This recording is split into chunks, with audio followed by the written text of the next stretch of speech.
ओम नमो भगवते वासुदेवाय। श्री आषाढ़ महात्म कथा 13वां अध्याय। सूत जी बोले, हे शौनकादिक ऋषियों, पिछले अध्याय में आपने सुना कि धर्मपुरी में हरि नाम संकीर्तन का शुभारंभ हुआ। भगवान श्री हरि की कृपा से पूरे नगर में भक्ति का वातावरण छा गया। विद्वान पंडित सोमेश्वर का भी हृदय परिवर्तन हुआ और उन्होंने स्वीकार किया कि केवल ज्ञान नहीं बल्कि भक्ति और विनम्रता ही मनुष्य को भगवान के निकट ले जाती है। एक दिन महर्षि प्रातःकाल नदी तट पर बैठे थे। अचानक उन्होंने दूर से एक वृद्ध सन्यासी को आते देखा। जैसे ही उनकी दृष्टि उस तेजस्वी सन्यासी पर पड़ी, वे तुरंत उठकर खड़े हो गए और हाथ जोड़कर प्रणाम किया। राजा धर्मवीर, धनपाल और पंडित सोमेश्वर यह देखकर आश्चर्यचकित रह गए। राजा ने विनम्रता से पूछा, गुरुदेव, आप तो पूरे राज्य के पूजनीय हैं, फिर आप किस महापुरुष के सम्मान में स्वयं खड़े हो गए? महर्षि मुस्कुराए और बोले, राजन, जो मुझे ज्ञान का मार्ग दिखाने वाले हैं वे मेरे गुरुदेव हैं। गुरु का स्थान देवताओं से भी ऊंचा माना गया है। यह सुनते ही राजा धर्मवीर, धनपाल और समस्त सभा उस वृद्ध सन्यासी के चरणों में झुक गई। वृद्ध सन्यासी का नाम स्वामी अच्युतानंद था। उनके मुख पर तेज, नेत्रों में करुणा और वाणी में अद्भुत मधुरता थी। उन्होंने सभी को आशीर्वाद देते हुए कहा, सुखी रहो, धर्म पर अडिग रहो और कभी अभिमान को अपने हृदय में स्थान मत देना। राजा धर्मवीर ने उन्हें आदरपूर्वक राजमहल में विश्राम करने का आग्रह किया, किंतु स्वामी अच्युतानंद ने कहा, राजन, साधु का वास्तविक स्थान महलों में नहीं, भक्तों के हृदय में होता है। मैं मंदिर के निकट एक छोटी सी कुटिया में ही रहूंगा। धनपाल ने मन ही मन निश्चय किया कि वह प्रतिदिन गुरुदेव की सेवा करेगा। अगली सुबह वह सूर्योदय से पहले उठकर उनकी कुटिया पहुंचा। उसने देखा कि कुटिया के सामने सूखे पत्ते बिखरे हुए हैं। धनपाल ने बिना कुछ कहे पूरा आंगन साफ किया, जल भरकर रखा और पूजा के लिए आसन बिछा दिया। जब स्वामी अच्युतानंद बाहर आए तो मुस्कुराकर बोले, वत्स, तुमने सेवा की पर अपने किए हुए कार्य का कहीं उल्लेख नहीं किया। यही तो सच्ची सेवा है। धनपाल ने विनम्र होकर कहा, गुरुदेव, सेवा का प्रचार हो जाए तो उसका पुण्य कम हो जाता है।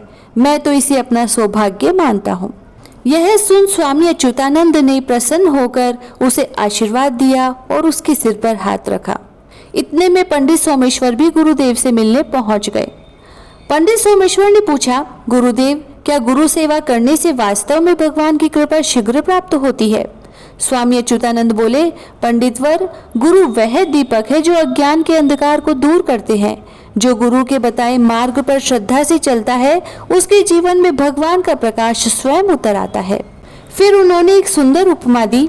जैसे बिना नाव के नदी पार करना कठिन है, वैसे ही बिना गुरु के जीवन रूपी सागर पार करना अत्यंत कठिन है। उस दिन संध्या के समय स्वामी अच्युतानंद ने सभी को लेकर श्री हरि मंदिर में भजन किया। भजन समाप्त होने पर उन्होंने भगवान के चरणों में एक छोटा सा पुष्प अर्पित किया। उसी क्षण मंदिर की भगवान विष्णु की प्रतिमा के चरणों से एक ताजा तुलसी दल धीरे धीरे खिसकता हुआ उनके चरणों के पास आकर गिर पड़ा। सभी भक्त यह दृश्य देखकर भाव विभोर हो गए।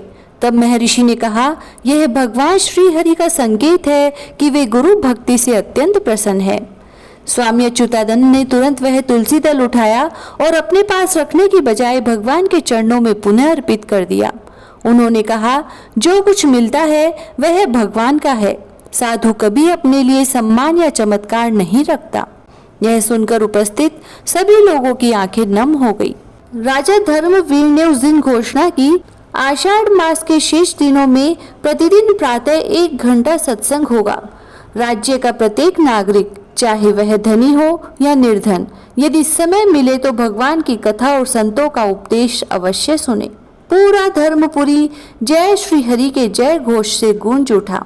फिर सूत जी कहते हैं, हे शौनकादिक ऋषियों, गुरु कृपा से धर्मपुरी में ज्ञान और भक्ति का प्रकाश फैल गया, परंतु भगवान श्री हरि अब अपने भक्तों को जीव दया और वृक्ष सेवा का महत्व समझाना चाहते थे।